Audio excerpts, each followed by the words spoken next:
இயேசு கிறிஸ்துவின் இனிய நாமத்தில் உங்களுக்கு என் அன்பின் வாழ்த்துக்கள். இந்த நாளை காண செய்த தேவனுக்கு ஸ்தோத்திரம் உண்டாவதாக. கர்த்தர் இந்த நாளை ஒவ்வொருவருக்கும் ஆசீர்வாதமாய் மாற்றி தருவாராக. ஏசாயா 57 அதிகாரம் 15 வசனம்.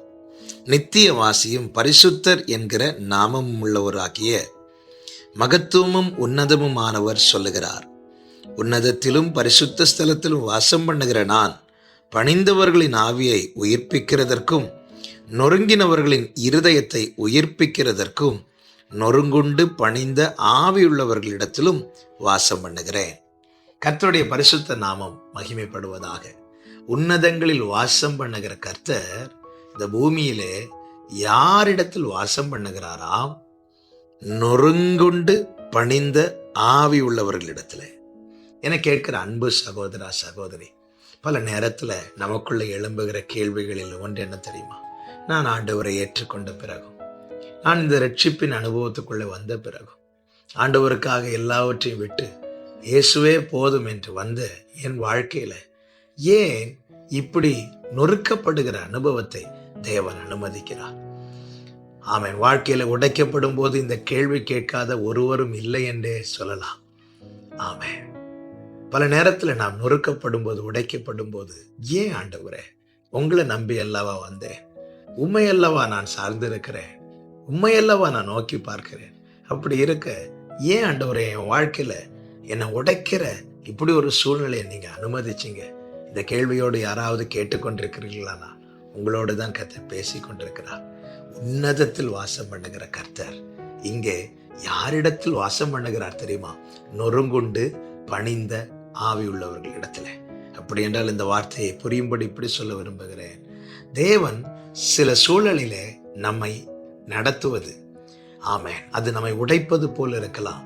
ஆனால் அந்த நேரத்தில் கர்த்தர் என்ன செய்கிறார் தெரியுமா? நமக்கு சமீபமாய் வருகிறார். நொறுங்குண்டவர்களுக்கு கர்த்தர் சமீபமாய் வருகிறார். அப்படி நொறுங்குண்ட அனுபவத்திலே நம்முடைய வாழ்க்கை போகும்போது அதிலே சிலர் பின்வாங்குகிறவர்களும் இருக்கிறார்கள். ஆனால் இப்படி உடைக்கப்பட்ட நேரத்தில் எவன் ஒருவன் பணிகிறானோ, அர்ப்பணிக்கிறானோ, அவனுக்குள்ளே அவர் வாசம் பண்ணுகிறார். அதை தான் வேதம் சொல்லுகிறது, நொறுங்குண்டு பணிந்த ஆவி உள்ளவர்களிடத்திலே அவர் வாசம் பண்ணுகிறேன் என்று சொல்லுகிறார். தமஸ்குவுக்கு போகிற வழியில கர்த்தர் அவனை சந்தித்தார். உண்மையிலே அந்த இடத்துல பவுல் நொறுங்குண்டான் என்று சொல்லலாம். கீழே விழுகிறான். கூட இருக்கிறவங்கெல்லாம் வெளிச்சத்தை பார்க்கறாங்க, ஆனா சத்தத்தை கேட்கல. பவுல் கீழே விழுகிறான். அவன் வாழ்க்கையில வந்த முதல் வீழ்ச்சி.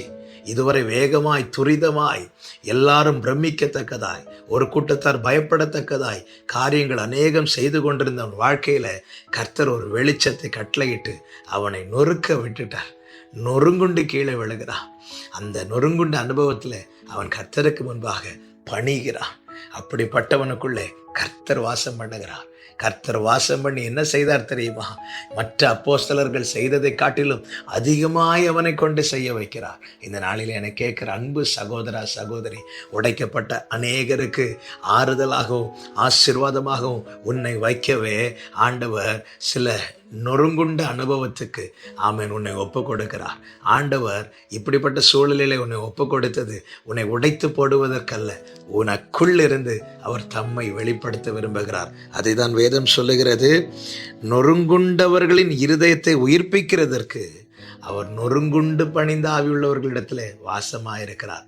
2 கொரிந்தியர் 1 அதிகாரத்துல அப்போஸ்தலனாகிய பவுல் இப்படி சொல்லுகிறார், நாங்க உபத்திரவப்பட்டோம், அவரால் ஆறுதலும் அடைகிறோம். எதுக்கு தெரியுமா? நாளைக்கு உபத்திரவப்படுகிற உங்களுக்கு கர்த்தர் எங்களை ஆறுதலாய் வைப்பதற்கென்று. இன்னைக்கு உடைக்கப்பட்டு இந்த வார்த்தையை கேட்கிற ஒவ்வொருவருக்கும் சொல்லுகிறேன், ஏன் இந்த பாதையை தேவன் அனுமதித்தார் தெரியுமா? ஏன் உடைத்தார் தெரியுமா? நாளைக்கு பல சூழலில் உடைக்கப்பட்ட அநேகருக்கு கர்த்தர் உங்களை ஆறுதலாகவும் ஆசீர்வாதமாகவும் வைக்கவே இதற்காக கர்த்தர் உங்களுக்குள்ளே இருந்து தம்மை வெளிப்படுத்த விரும்புகிறார். சோர்ந்து போகாதே, தளர்ந்து போகாதே. அப்பா கையில நீ ஒப்புக்கொடு. கர்த்தர் உன்னை விட்டு கொடுக்க மாட்டார். உனக்குள் இருந்து அவர் தம்மை வெளிப்படுத்துவார். ஜெபிக்கலாமா? நல்ல தகப்பனே, இரக்கமுள்ள பிதாவே, இந்த நாளில் எங்களோடு பேசி எங்களை திடப்படுத்தின கிருபைகளுக்காய் ஸ்தோத்திரம். எங்களுக்குள் இருந்து வாசம் பண்ணி ஆண்டவரே அப்பா, இந்த பாதையில் வருகிற அநேகருக்கு நீர் எங்களை ஆறுதலாகவும் ஆசீர்வாதமாக வைக்க போகிற தயவுக்காய் நன்றி அப்பா.